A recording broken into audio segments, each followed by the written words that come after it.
Testing 1, 2. There we go. For some reason, all my audio settings got reset. Oh my word! What the hell, dude? But would you mind just checking for me now? Is the vocals clipping, or is it too loud, or is it too soft? Let me just also play the guitar. I just want to check the guitar. I'm gonna have to drop quite a bit. It's clipping on my side.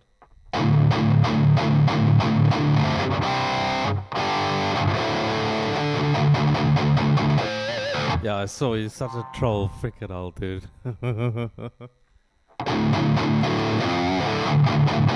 No, for some reason all my audio settings got, I don't know, set to default. Maybe some sort of update, but damn. Like all my gain staging and everything was rough. A little background fuzz, but it's gone now. Everything fine? Balance between the two.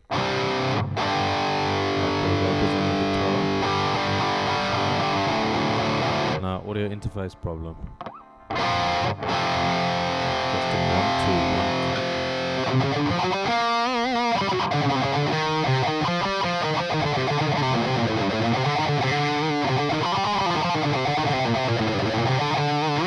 2. Everything fine? So strange. Oh, man. Yeah, no, OBS seemed to be fine. It's just the audio interface did some random stuff. Now it's good. What's up? Thank you, Mark. Sorry. Yeah, everything just got reset. So I don't know why, but I'm glad it's working now. Yeah, nostalgic trolled you. You got that solo there for you to check out in a bit. It makes some improvements. No pink in the arpeggio thing. Oh, sick, dude. Yeah, I'll have a look at that after the stream, and then yeah, I'll leave a nice long comment.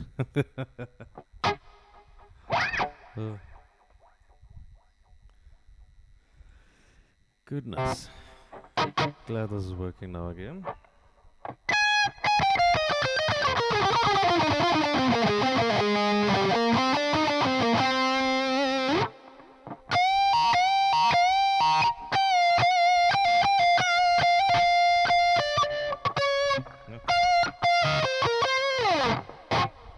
It's like any PC or printer, just restarted the device and works. Yeah, literally. Ugh.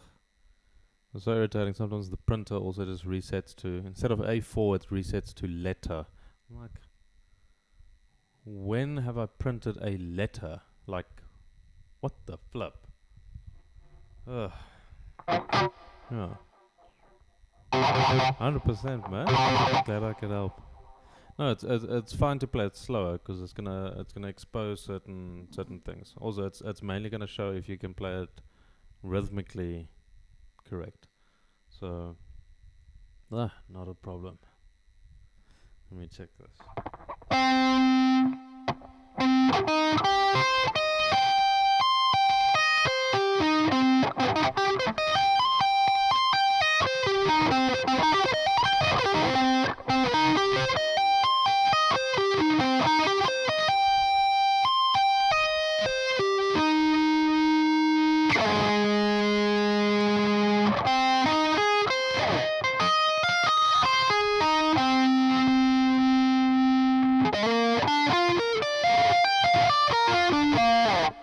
I don't think they have a lifespan. I guess it also depends how you, how well you take care of it. I think mine just updated before I shut down my computer last night, and then, yeah, because I had a notification this morning, and I'm like, huh? So I think maybe it just decided like, Let's do it. I don't know what to call it, but that arpeggio part starts on pairs of 3, then switches to pairs of 4. Huh.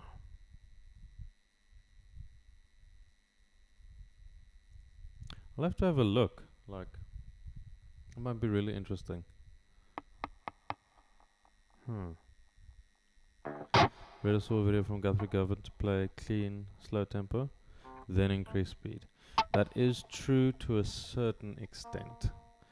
There's a bit of a misconception or a misunderstanding that people have when it comes to practicing at various speeds. Problem is, the majority of people have separate technique for when they play slowly and for when they play fast.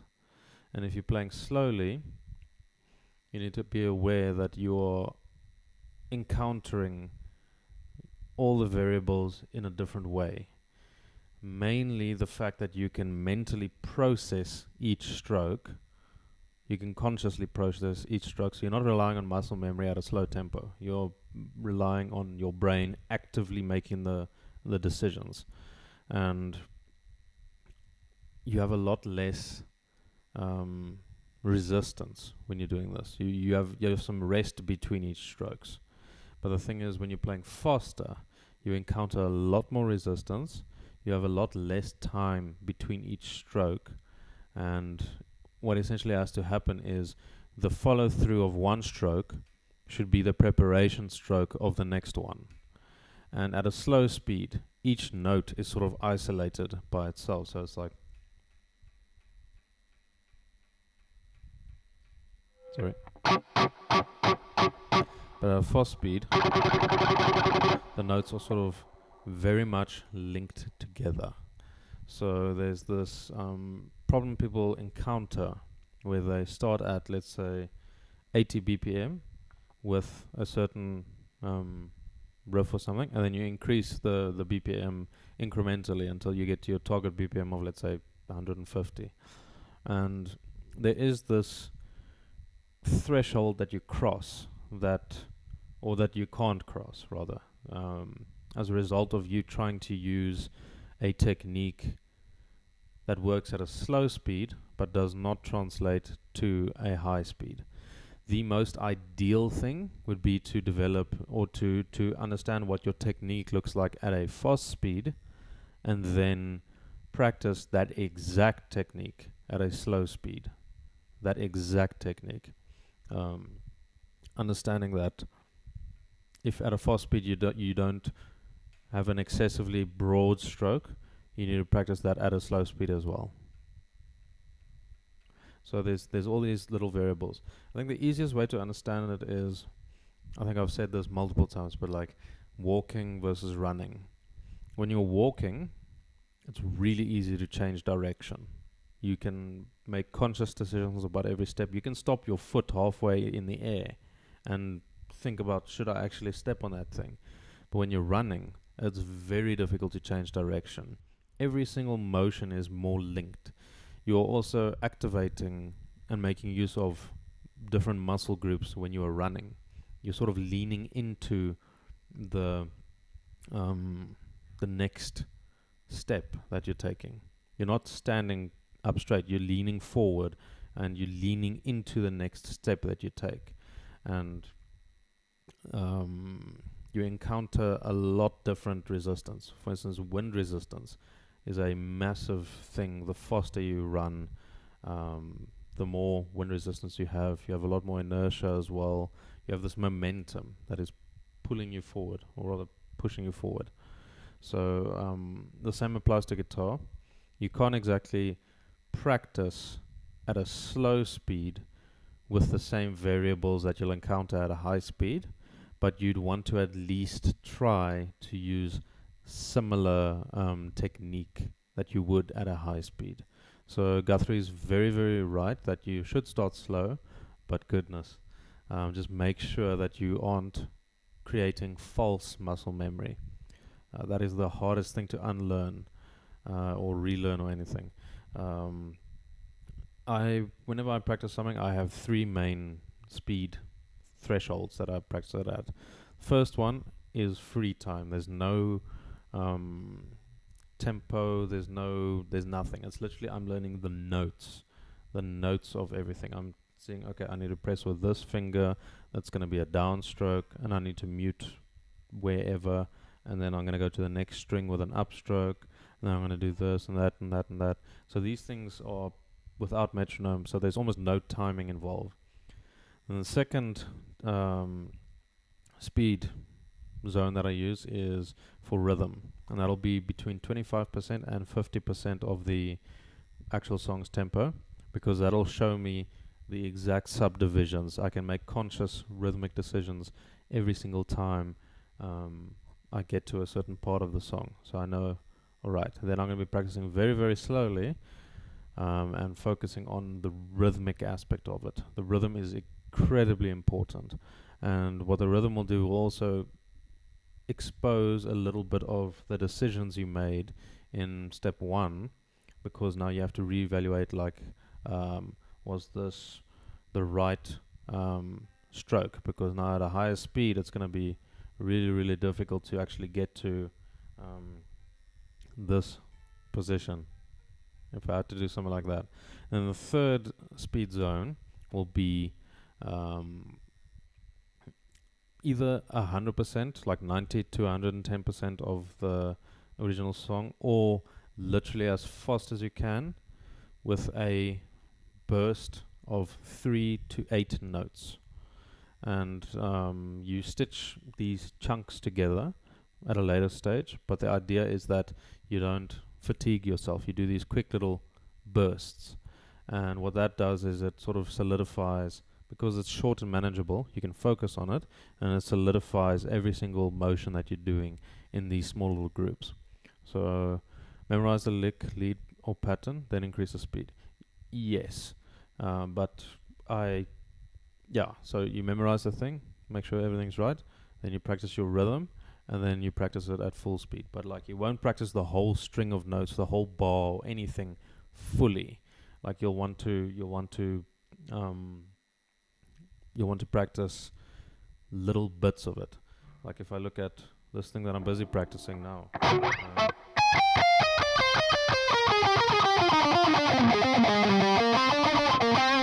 I wouldn't practice that whole run at once. I would practice it in little groups like this.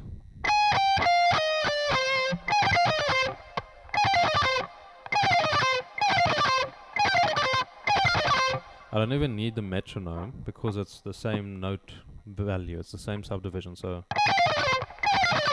and then I can analyze, okay, well, what's happening. My hands are a little bit desynchronized. What's wrong? Maybe should I substitute with my ring finger? Is the problem by my picking hand? Am I not crossing the string effectively?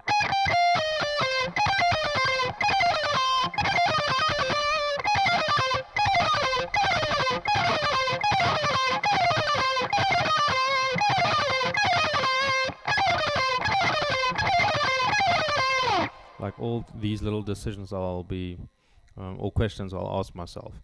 Am I holding the pick tight enough? Am I fretting the things correctly? Am I muting fine? So I'll take each phrase and I'll break it up into these groups of between 3 and 8 notes. So this is currently 6. 1, 2, 3, 4, 5, 6. Some riffs will have like just 3 notes, like if I have to go.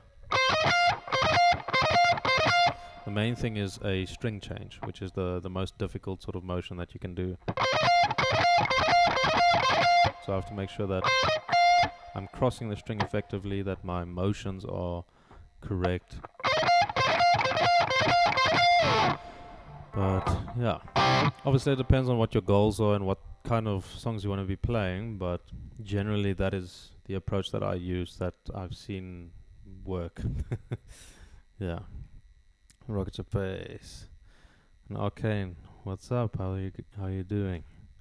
I didn't pick every single note through the fast part. I wanted to, but had better success adding some hammer and then slides. Might have to switch back to picking every single note. Not well. I mean, it helps to use these shortcuts to like this thing that I'm playing now. I can do it with legato, just hammer-ons and pull-offs, and then I can get to it, and that will give me a nice sort of comfort and reward, knowing that I can at least play the thing. But the only difference is now you want the tone of the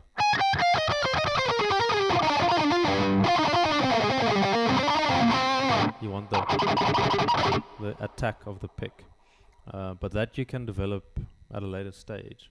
Like at least get through the song first, and then you can worry about a no-hit run. Yeah, if you can at least just kill the boss, that's fantastic. You can get your style points a bit later, but yeah. So I can do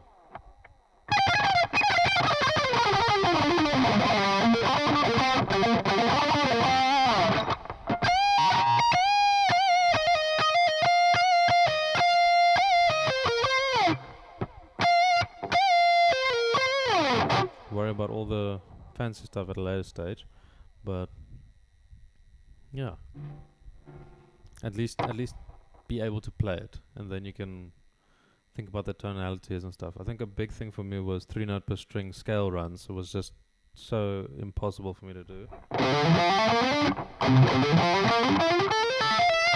without or to pick it was just impossible for me. So I learned it like that, which was amazing. And now I'm getting into the point where I want to actually pick everything, and that's a little bit more difficult. But it's not impossible.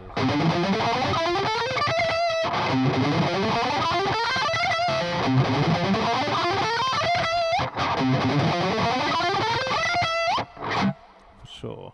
I definitely didn't get the correct rhythm or BPM, but I got through it. At least there we go. Yeah, the boss is dead. So, well done.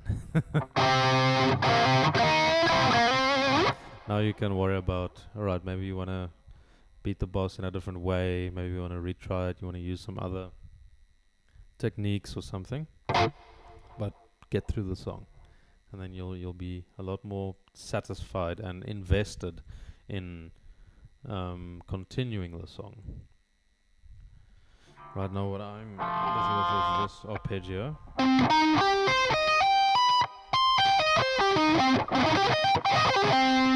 So I have to do this. And then I need to go to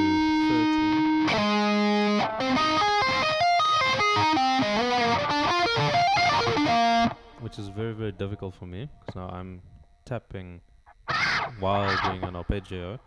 But what Sasha told me was I can do a Jason Becker thing where instead of doing the sweep with my right hand still being in my normal position here by the pickups, it says I can maybe place my pick on the fretboard so that I'm already in position to pick the next one, which is a very, very interesting thing. I haven't actually thought of that, so I'm busy trying that out now. But it's difficult because I have a muscle memory that's forcing me to go back here for every sweep. So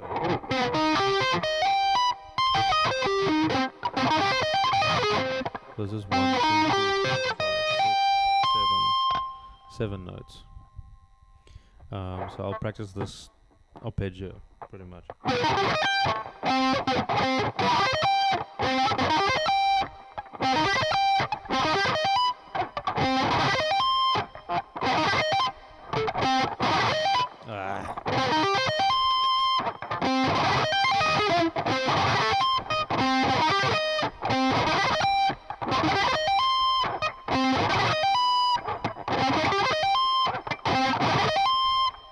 I don't have to worry about what do you call it? The metronome or anything. Right now I'm trying to do it as clean and fast as possible, and then I can align it to the specific song's tempo at a later stage. Queen and S. Sasha. Sorry. I don't know what that means. I had a super hard time trying to pick through a lick and then take my picking hand to tapping and return to pick. Oh yeah, it's a very, very difficult thing. Emil Wurstler calls it changing gears. I'm like, okay, that makes sense.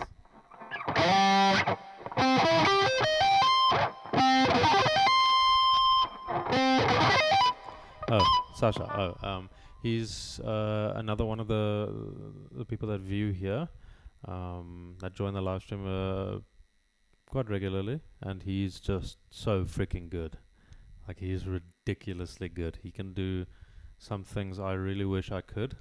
So yeah, he had he had some advice for me regarding this one thing, because me and him are currently learning this song together, so that we challenged each other so we can see if we can play it this year, because it's something we both wanted to play for many years but never really forced ourselves to. So now this will be the year. I think I'll have it down in the next few months.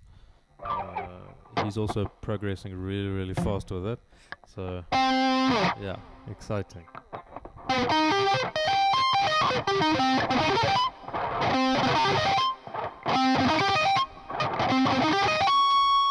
Yeah.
Goodness, this thing is gonna be rough.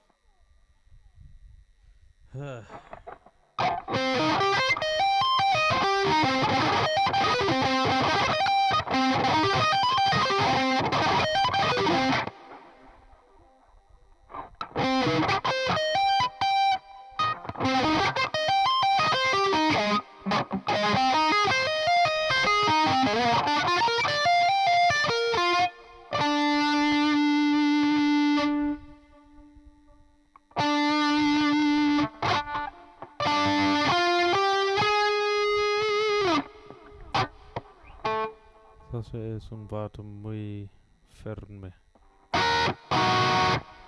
Ayo, I can only assume what that means. Damn. Nah, I don't know. Is that Spanish? What is that? Or Italian or... man.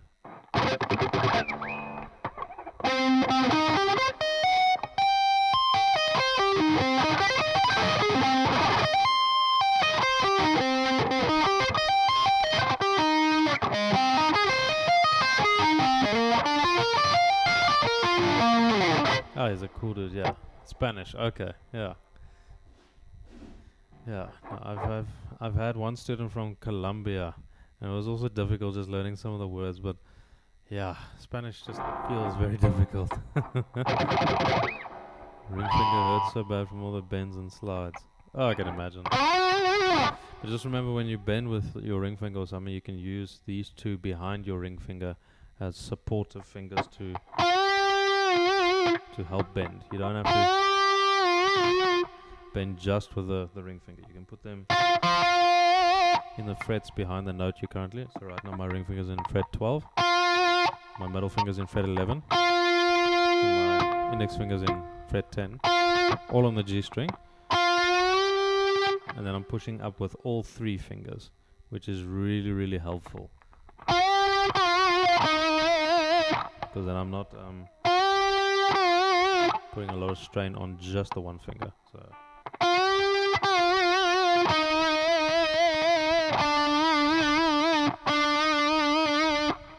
Colombian food is so delicious, just like Mexican food. Ugh. I've never actually been overseas, or I've never actually been to another country before. But yeah, I think it'll be really interesting to try all the food and stuff. But yeah, I'm mostly just a meat eater. Like, I really freaking love meat. Yeah, guess it's just the way I grew up. Just meat is fantastic. Meat, milk, cheese. Ironically, broccoli. I like broccoli for some reason, which is convenient because it's a very healthy one.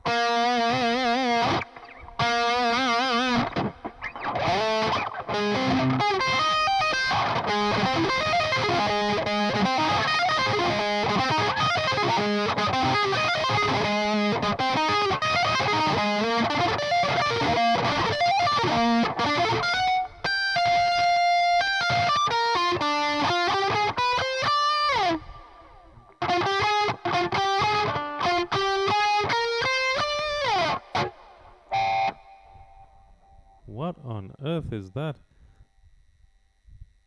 Plantain. What is that? Plantain. On top of pancake. If you're carnivore and you love Colombian Mexican food. Oh, amazing. Lovely. Jumbo banana. Oh, okay. Yeah, sorry.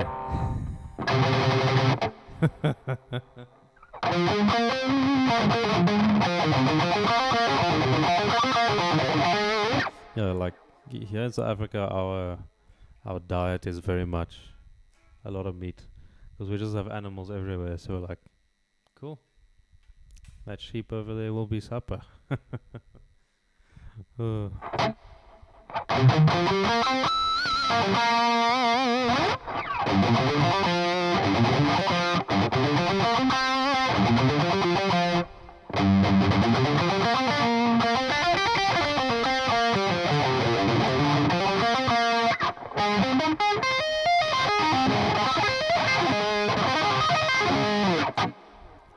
Ooh.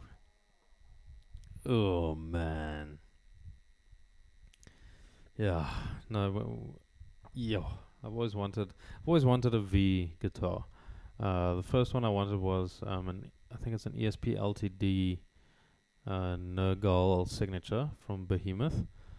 He had a 7-string, like a black 7-string V guitar. It was beautiful. And then also Corey Beaulieu from Trivium, I wanted his. And Phil Demel from Machine Head, I wanted his. Matt Tuck from Bullet for My Valentine, wanted his. Michael Page from Bullet for My Valentine as well, I wanted his. Like, the V is just such a metal shape. It's just really, oh man. The thing was so light. Oh, there's nothing better than that. Oh.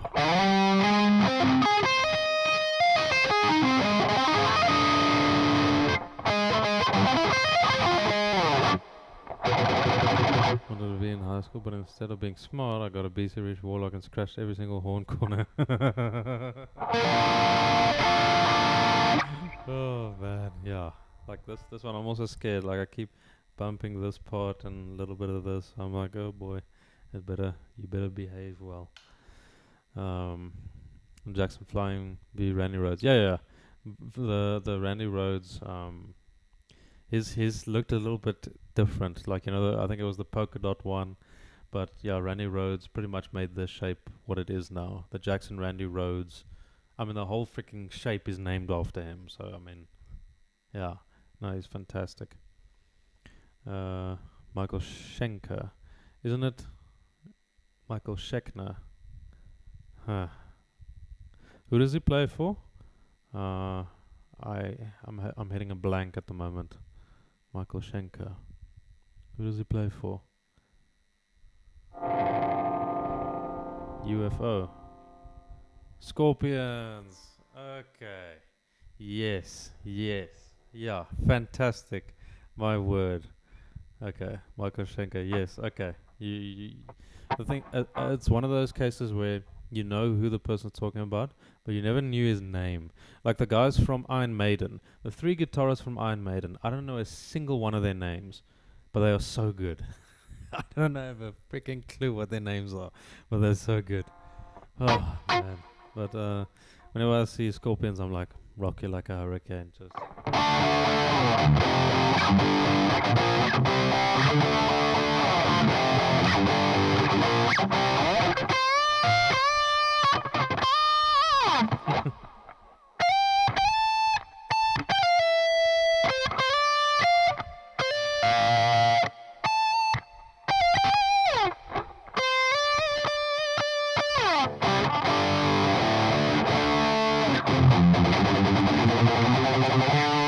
I'm gonna have to have a look at this. Wasn't aware. MSG. I'm gonna have to have a look at this. Goodness. Yeah. But I unfortunately have to get to work. You guys know by now. Around about 7:30 in the morning, I need to make the journey to work, and then I'll be able to, yeah.